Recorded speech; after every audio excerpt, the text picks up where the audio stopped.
જય શ્રી કૃષ્ણ. સર્વ વૈષ્ણવોને મારા ભગવત સ્મરણ. શ્રી ગોવર્ધનનાથ કી જય. પુષ્ટિ સત્સંગ ચેનલમાં આપ સર્વ વૈષ્ણવજનોનું હાર્દિક સ્વાગત છે. વૈષ્ણવો, આગલા સત્સંગની અંદર આપણે જાણ્યું કે શ્રીનાથજી બાબા વ્રજમાંથી ઉઠ્યા અને હવે તેઓ ધીમે ધીમે પ્રયાણ કરતા કરતા આગ્રા તરફ આવ્યા. એટલે પ્રથમ પ્રભુ છે શ્રીનાથજી બાબા એ વ્રજમાંથી સીધા આગ્રા છે પધાર્યા છે અને ત્યાં પોતાની હવેલી એ છે આપ બિરાજ્યા અને ત્યાં શ્રીનાથજી બાબા છે એ અન્નકૂટ આરોગવાની પોતાની ઈચ્છા છે વ્યક્ત કરે છે. તો વૈષ્ણવો, અન્નકૂટની તૈયારીઓ છે હવે થવા લાગી છે. સદૈવ સેવાની અંદર તત્પર એવા શ્રી વલ્લભકુલ પરિવાર ચિંતા મુક્ત થઈ અને શ્રીનાથજીની ઈચ્છા મુજબ અન્નકૂટ ઉત્સવની તૈયારીમાં પરોવાઈ ગયો છે. અને આ તરફ મથુરામાં જહાંગીરના સમયમાં બંધાયેલું શ્રી કેશવરાયજીનું સુપ્રસિદ્ધ મંદિર નષ્ટ કર્યા પછી ઔરંગઝેબની નજર એ વ્રજ તરફ વળી હતી. વ્રજ મંડળમાં જ્યાં જ્યાં મોટા હિન્દુ મંદિરો આવેલા હોય તે તમામને ધારાશાયી કરવાનો હુકમ એણે પોતાના સરદારોને આપી દીધો હતો. શ્રી ગિરિરાજજી ઉપર આવેલ શ્રીનાથજીના મંદિરની જાહો જલાલી છે એ જોઈને વૈષ્ણવો દૂર દૂર સુધી જાહો જલાલી છે શ્રીનાથજીના મંદિરની સર્વત્ર ફેલાઈ ચૂકી હતી. એટલે યવન સરદાર એ મંદિર તોડવાની વેતરણમાં બાદશાહનું ફરમાન લઈ અને આવ્યો તો ખરો, પરંતુ બાદશાહના પૂર્વજો દ્વારા લખાયેલા પરવાના વાંચી અને તે થોડોક દ્વિધામાં છે મુકાઈ ગયો અને એ દિવસે તો એ પાછો જતો રહ્યો હતો.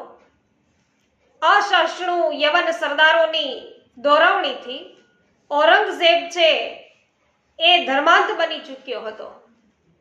એણે વિના વિલંબે પૂર્વજોના પરવાનાની પરવા કર્યા વિના શ્રીનાથજીનું મંદિર છે તોડી નાખવાનો હુકમ ફરીથી વહેતો કર્યો. તો ગિરિરાજ ઉપર જે શ્રીનાથજીનું મંદિર છે એ તોડી નાખવાનો હુકમ છે એ કર્યો. યવન સરદાર થોડાક જ દિવસમાં પોતાની સાથે 200 સૈનિકોની ટુકડીઓ લઈને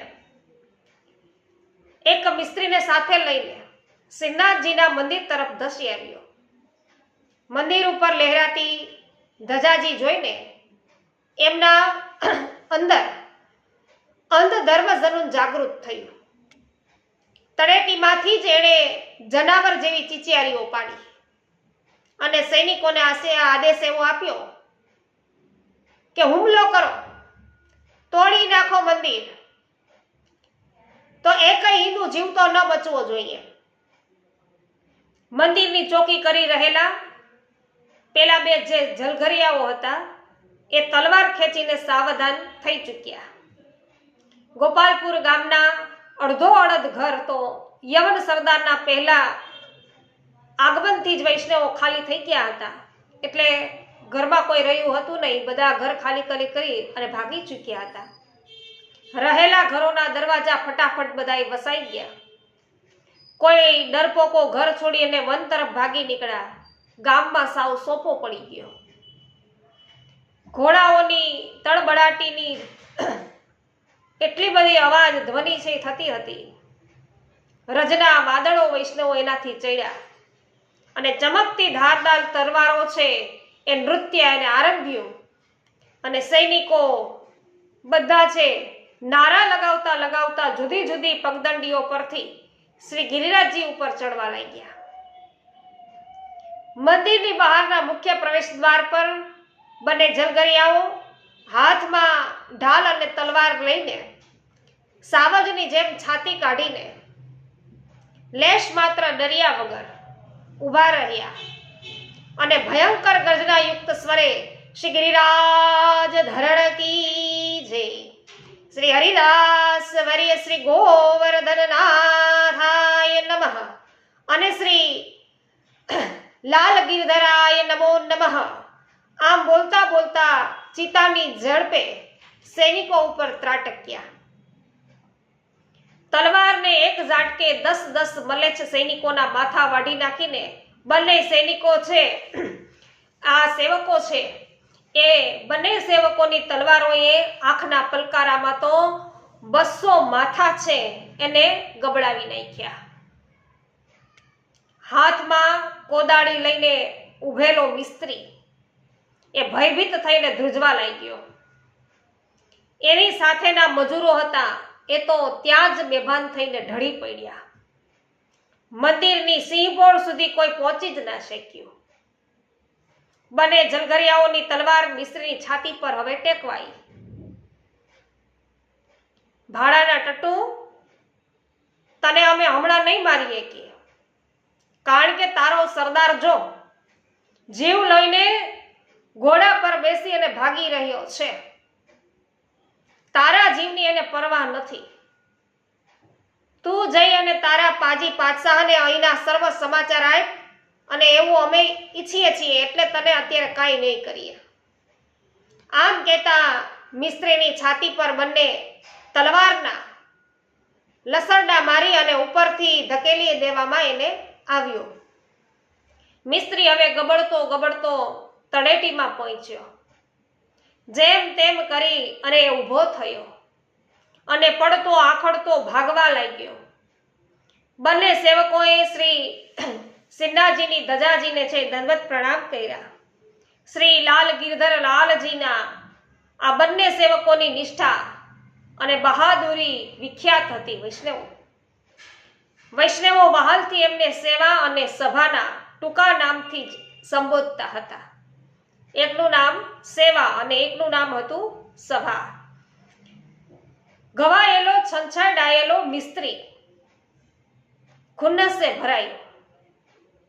નજીકની છાવણીમાંથી વધુ સૈનિકો અને નવા સરદારોને લઈને એ બીજે દિવસે એણે ફરીથીને હુમલો કરાવ્યો. સેવા અને સભાએ શ્રીનાથજી તથા પોતાના ગુરુ શ્રી લાલ ગિરધરજીનું સ્મરણ કરી અને દેકારો બોલાવી દીધો. વિદ્યુત ગતિએ એમની તલવારો સર્પની જીભની જેમ લપકારા મારતી હતી અને ઊંઘ ભૂખ તરસ વગેરે દેહ ધર્મો છે એનાથી આ બંને સેવકો પર થઈ ગયા હતા. દૈવી તેજનું કવચ એમના ઉપર, એમના દેહ પર ઝળહળી રહ્યું હતું.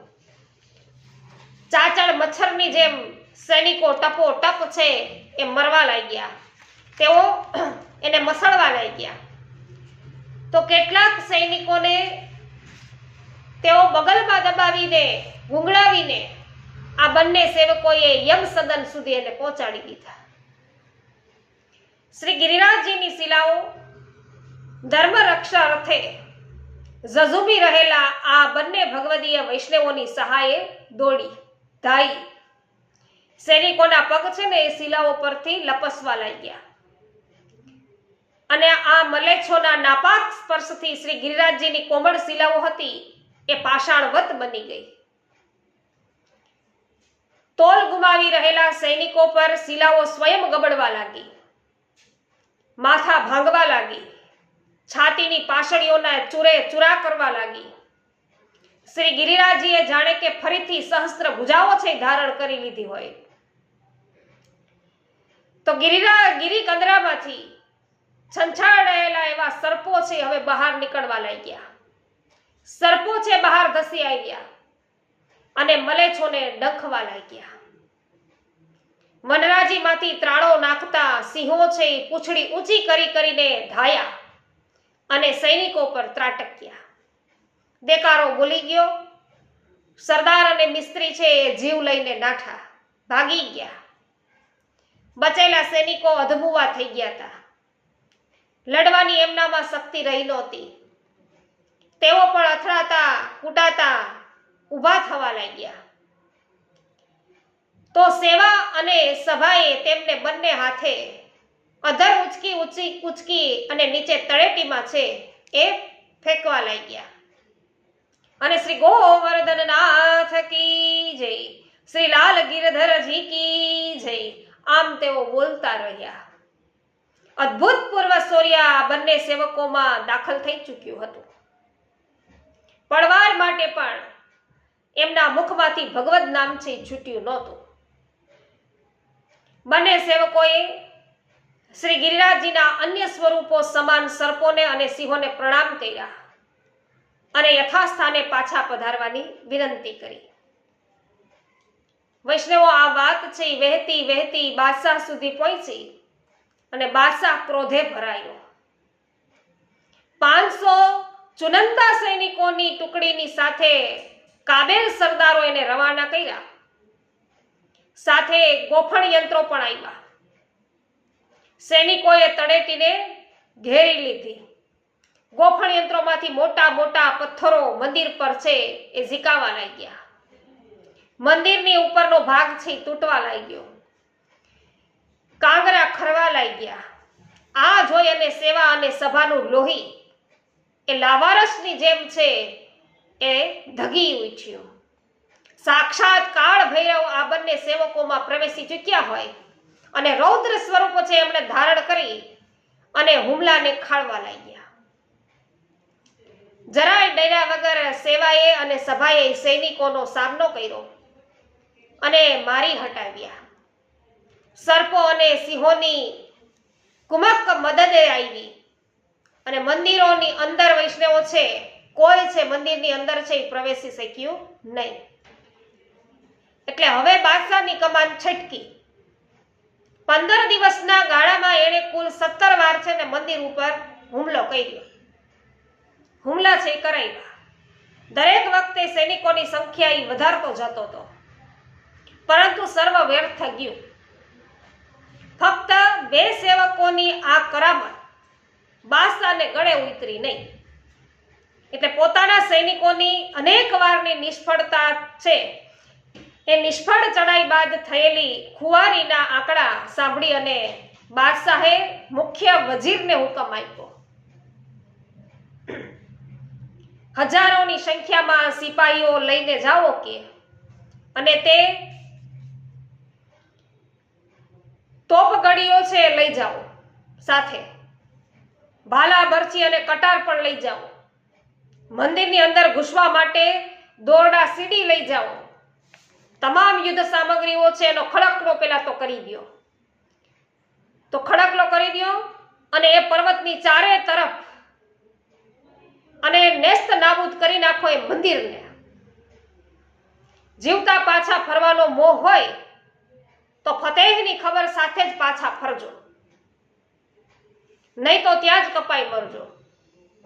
માત્ર 2 પૂજારીઓ અને 2 તલવાર આવી ખાલી કરામત છે એ દેખાડી શકે, એ અમારા માન્યમાં કે નથી આવતું. તો વૈષ્ણવો, હવે બાદશાહે આવો અમલ છે, આવો હુકમ છે એ કર્યો છે. તો હવે પછી છે કેવી લડાઈ આગળ છે થાય છે. તો આ બંને જલઘરિયાઓ છે મંદિરની રક્ષા છે કઈ રીતે હવે આગળ છે એ કરી શકે છે એ આપણે જોવાનું છે. તો અવશ્ય આપ સર્વ પુષ્ટિ સત્સંગ ચેનલને હજુ સુધી સબસ્ક્રાઇબ ન કરી હોય તો કરી લેજો, જેથી તમે અમારી સાથે સદૈવ સત્સંગમાં જોડાયેલા રહેશો. રોજ રાત્રિના 9:30 વાગ્યે વૈષ્ણવ આપણે લાઈવ ભગવદ વાર્તા કરીએ છીએ, તેનો પણ આપ લાભ લઈ શકશો. સાથે સાથે તમને સત્સંગમાં આનંદ આવ્યો હોય, કોઈ સારી માહિતી પ્રાપ્ત થઈ હોય તો અવશ્ય વિડીયોને લાઈક, કમેન્ટ અને શેર કરવાનું ભૂલશો નહીં. શ્રી ગોવર્ધન નાથ કી જય. સર્વ વૈષ્ણવોને મારા જય શ્રી કૃષ્ણ.